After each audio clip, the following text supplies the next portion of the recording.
¿Cuáles son tus primeros recuerdos y de dónde viene vuestro contacto y vuestro trabajo con el esquí? Personalmente el mío viene pues, a raíz de ya ver a mis hermanos mayores, digamos, integrarse en el oficio que mi padre hacía. Mi padre originalmente, el origen como tal de esquilador de ovejas, le viene un poco después de ser esquilador de mulas con un tío abuelo. Entonces, a raíz de ahí, el manejo de las tijeras y tal, pues se integró, pues siendo un mozo, como se decía antiguamente, con alrededor de los 18 años o así, ya empezaron y se integraron aquí unos cuantos en Mota, en un grupo de 7, 8, que esquilaban ovejas, entre las cuales también estaba su tío abuelo, que era el original esquilador de mulas y de ovejas. Y se fueron integrando cuando se hacía todo con tijeras de mano. Y de ahí, pequeñas evoluciones, van desapareciendo a la gente con mayor edad, y mi padre llega a quedarse con otra persona que venía de Socuéllamos, que estuvo como 2 o 3 años integrado en el grupo con otro de Hinojoso, y luego se quedaron los dos solos originalmente, hasta que, con una edad 17, 16, 17 años, mi hermano mayor, al cual me saca 5 años, se integró, digamos, en el grupo donde estaba mi padre, los tres, iban los tres, como digamos, el grupo esquilador. Luego mi padre cogió una enfermedad, que ya no podía dedicarse a ese trabajo, y se integró mi hermano, el anterior. Entonces la otra persona también llega a una edad que ya roza la jubilación, deja ese trabajo, un trabajo durísimo. Cuando digo duro es no duro, durísimo, físicamente durísimo.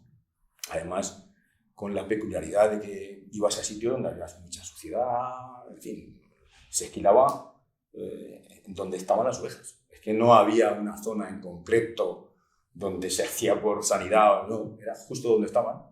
Bueno, entonces ya me integro yo, donde estábamos sí, los 3 hermanos, en los cuales estaríamos como unos 15 o 16 años, los 3, sobre todo Mota y alrededores, y luego a la zona de Tomelloso, sobre todo Argamasilla de Alba, teníamos muchos clientes originales de mi padre hace muchos años, y luego ya más avanzado el verano, que cuando aquí ya estaba todo esquilado, porque aquí se esquilaba entre el 15-20 de abril hasta primeros de junio o así, se esquilaba por aquí y luego bajábamos a Argamasilla, estábamos otros 2 semanas y luego subíamos a la zona más norte, Guadalajara sur o Madrid, a partir de Madrid, Alcalá hacia arriba. Y por ahí estábamos otras 2, 3 semanas mínimo, hasta el 5 o 6 de julio, que era más o menos cuando acababa nuestro periodo de esquile, que duraba unos 60, 70 días, más o menos. ¿Y cuántos ganados recuerdas que hubiera aquí en Mota? Pues mira, aquí eran pequeños, porque los recuerdo, pero mira, pues hombre, también estaban lo de las casas, digamos, de gran labor, que casi todas tenían ganado. La Casa Capa, los Miguelitos, que esos eran, digamos, los Palacios Martínez, que se llamaban, de apellido. El original, ellos tenían, pues mira, aparte de eso había otros 6, 7, 8 ganaderos pequeños, cabezas, bueno, no lo sé, yo te estoy hablando de cuando yo nací en el 69, empecé con unos 16 años, que nos iríamos al 85 o así, y yo estuve pues, hasta el 2003, 2004, creo que hace unos 16 años, quizá algo más. Y yo recuerdo, sí, aquí a ver, pues tenían 500, otras 400, pues sí, igual había aquí más de 3.000 cabezas de ganado, repartidas en pequeños y sobre todo las casas de gran labor, que casi todas tenían ganado. ¿Dónde se esquilaba? En las naves o en, digamos, en los cercados donde lo tenían, porque las naves de hace 30 años tampoco son como las de ahora, claro. Tenían pequeños cortados, donde tenían separado las ovejas que, digamos, eran de ordeño, las que eran de vacío. Entonces íbamos, nosotros como llevábamos motores de gasolina, porque no hemos llevado nunca enchufe de luz, nos desplazábamos siempre donde estuviera el ganado. Daba igual que hubiera corriente o no. Si estaban originalmente los ganados del vacío o que no estaban en producción, lo que estaban es en los montes, porque esos pastos casi siempre salían todos los días a pastar. No es como la oveja que está en producción, que le echan de comer pienso, o paja, o verde. Entonces nosotros nos íbamos, esquilábamos las del ordeño en las zonas donde las tenían estabuladas en muchos sitios o salían muy poco, y nos íbamos al monte donde estaban las naves, o bueno, naves. No eran naves, porque ahora se llaman naves, pero eran pues muchas de piedra, un poco rústicas, ¿no? Y allí esquilábamos, justo mismo, allí mismo, donde nos desplazábamos donde estuvieran las ovejas. ¿Y cómo era el proceso de esquileo? El proceso del esquileo era por la mañana, para situar un poco, ¿no? Habíamos quedado previamente por teléfono fijo, no móvil, ni por WhatsApp ahora, y quedábamos en un día que si no hubiera alteraciones, llevábamos como un guión. Pues a tal hora. Entonces, si eran las de ordeño, siempre quedábamos temprano, y ese día de esquilo los pastores ordeñaban pronto las de la leche, porque luego íbamos a ordeñarlas, y para no perder la producción, ordeñaban muy pronto ese día, esquilábamos para que luego pudieran ordeñar por la tarde las mismas. El proceso era llegar por la mañana, alrededor de las 7 y poco, que en esa época ya se ve, y empezábamos las que decía el ganadero o pastor. Primero el ordeño, luego el vacío, luego la borrega, luego las paridas. Y era prácticamente, como eran ganos pequeños, pues sí, nosotros durábamos muchos un día, otros 2 días como mucho, porque no eran grandes cantidades, y otros incluso a mediodía. Pues nosotros íbamos los 3 y habitualmente por aquí pues esquilamos alrededor de 450 al día. Entonces, si eran 2 ganos pequeños, pues uno hasta mediodía y otro por la tarde hasta más tarde. Y el proceso era llegar, las trababan, las ataban, porque ahora se esquilan todas prácticamente sin atar, se juntaban las manos delanteras con las patas traseras, originalmente con un cordel o bien de esparto, para que no sellar las manos, no de plástico de este que hay ahora, original hecho, algunos incluso de plaita hecho por los propios pastores. Yo los he visto, que mojaban esas cuerdas en agua, porque al final cuando secaban, lo que hacían era cortar las manos, hacer heridas, entonces originalmente se mojaban de vez en cuando para que tuvieran más. Nos las trababan y nosotros las cogíamos trabadas. Entonces, normalmente las que se ordeñaban o las que estaban en producción, salvo las que tenían crías que estaban más duras de esquilo porque se les agarraban mal las carnes, pues el proceso era abrir los cabos, que eran las partes delanteras del cuello y las zonas de las manos. Y luego se daba un giro a la oveja y se le daba como un primer careo que nosotros llamábamos profesionalmente, por decirlo así, aunque era una profesión no reconocida, sí que éramos profesionales de esta profesión, ¿no? Y se iba sacando desde las manos y pata, da igual la que fuera, en este caso en el primer careo, si tú miras la oveja era la que está donde estaba la oreja derecha, en el lado derecho de la oveja. Desde las manos hacia los lomos, hacia la zona de la columna o costillas, desde la panza o tripa hacia la mitad del lomo. Hasta que la dejábamos prácticamente tumbada con el medio careo hecho, le terminábamos la pata trasera levantando el rabo o culo, bueno, a lo mejor el culo queda mal, el rabo trasero, y hacia abajo dábamos unas pasadas en horizontal de abajo arriba hasta la mitad del cuello más, que ya habíamos abierto previamente, y luego la oreja contraria del primer careo la cogíamos doblándole la cabeza y sujetándola con las propias piernas. Y la mano izquierda era la que trabajaba para estirar la piel, para que con la mano metálica que lleva cuchillas metálicas con filo, no cortásemos la piel de la oveja. Siempre tersa, siempre tensando, como cuando tú te afeitas con la cuchilla si tienes arrugas.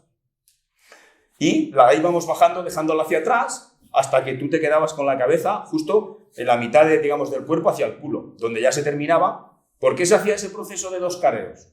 Porque originalmente lo que no se hacía es que se quedara toda la pieza de la lana cuando se extendiera como una manta. Toda la piel, todo lo que era la lana, sin que saliera cachitos. Entonces, originalmente lo hacían porque hacían como una especie de caballón o peluca larga, donde anudaban haciendo un vellón, que luego metían dentro de una saca, que luego venía el corredor, el que compraba la lana, y la llevaba a la fábrica, casi por aquí, por toda esta zona, aislados, cobo, entonces, no sé cómo se llamarán ahora, al proceso de las mantas, a los de las mantas, que era el apodo o típico apodo de eso. Y así, de casa o de pastor a pastor, con el teléfono por la noche, mañana, pasado, y así íbamos haciendo los procesos. Trabajo duro, durísimo, de los que yo he trabajado hasta ahora. Trabajo en el campo, pero originalmente trabajé en el campo, esquilaba también en el campo y durante esquilaba también en la construcción. Para mí el más duro de todos. ¿Qué herramientas utilizabais vosotros? Yo solamente utilicé una herramienta, que fue motores a gasolina movidos por unos cables con poleas, y ese cable, en la punta original donde llevábamos el brazo o mano de trabajo que se llamaba, era como una especie de muelle con un gatillo que era un embrague, que iba con un pasador.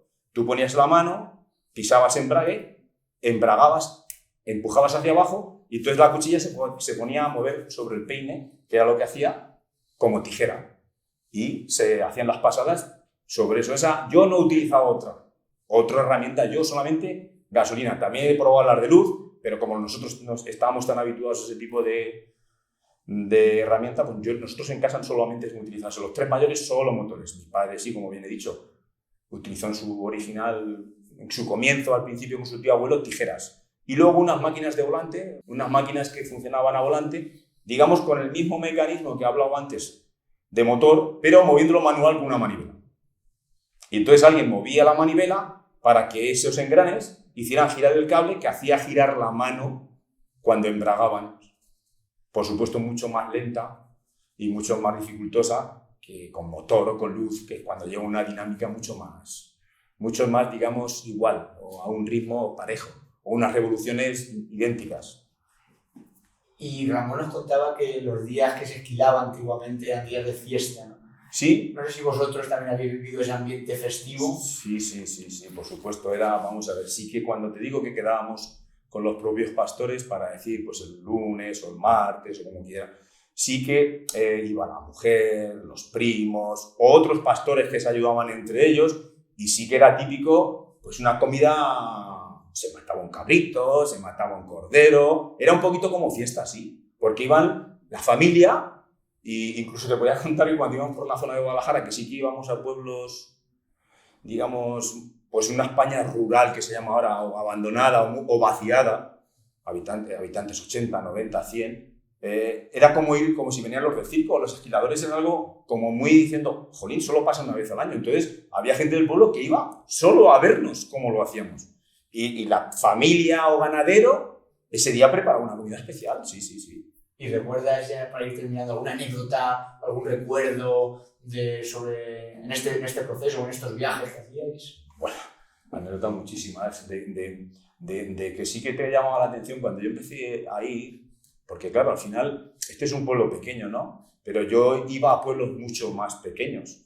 Entonces sí que te llamaba la atención que sobre todo cuando íbamos a trabajar, sí que había como un hermanamiento mayor. Yo creo que como ahora pasan muchos procesos, que hemos dejado un poco por nuestra independencia en algunas cuestiones, anécdotas de estar mucho más unidos, la gente del pueblo, incluso sin tener un conocimiento de primos ni familia, pero anécdotas de estar con el ganado que se pasaban como en naves y de romper el ganado a salir corriendo y tirarte los motores, montarte los motores. No sé, anécdotas de brincar o de saltar, incluso algunas no, porque como era también un día de fiesta, hay quien se pasaba de la raya con la bebida, porque era típico el vino o cerveza.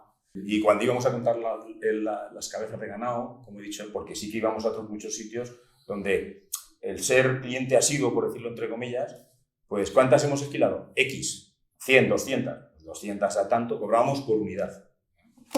Y si no, pues las contábamos a puerta. Una vez que se había esquilado, se abría una puerta, empezaban a salir, tú las contabas con tu cabeza. Habitualmente cogíamos cantos o piedras. Y cada 50, si calculábamos que habíamos esquilado 500, cogíamos 10. Entonces tú, cada 50 soltabas. Sí, nosotros lo hacíamos así, ¿eh? Puede ser peculiar, pero nosotros lo hacíamos así. Entonces, si al final habías soltado 9, pues sabes que tenías 450 más el pico. ¿Cómo has visto el caer y el futuro? ¿Y cómo ves el futuro de la lana? El futuro de la lana, la verdad es que yo lo desconozco porque no sé cómo está muy bien el mercado. Pero sí sé que ahora mismo a los ganaderos como tal no les compensa. No les compensa seguro. Porque no sé cómo estará ahora el coste de esquilar unidad, porque siguen cobrando por unidad, eso sí que lo sé. No lo sé, pero tampoco sé cómo está el kilo de lana. Pero yo sé que, porque he hablado alguna vez con los de las mantas o con la generación que ahora están, y está siempre muy mal de precio. Los ganaderos lo que pasa es que no pueden dejar de esquilar. ¿Tú has llegado a esquilar o ver ganados trashumantes, o al menos escucharlo de tu padre? Sí. Nosotros habitualmente, cuando esquilábamos aquí en la zona, cuando llegaba el verano, que ya estaban esquiladas, sobre todo las del vacío, que decían ellos, las que no estaban en producción, sí la llevaban a las zonas del norte de Guadalajara y tal, que hacía más fresco porque ahí había más pasto natural.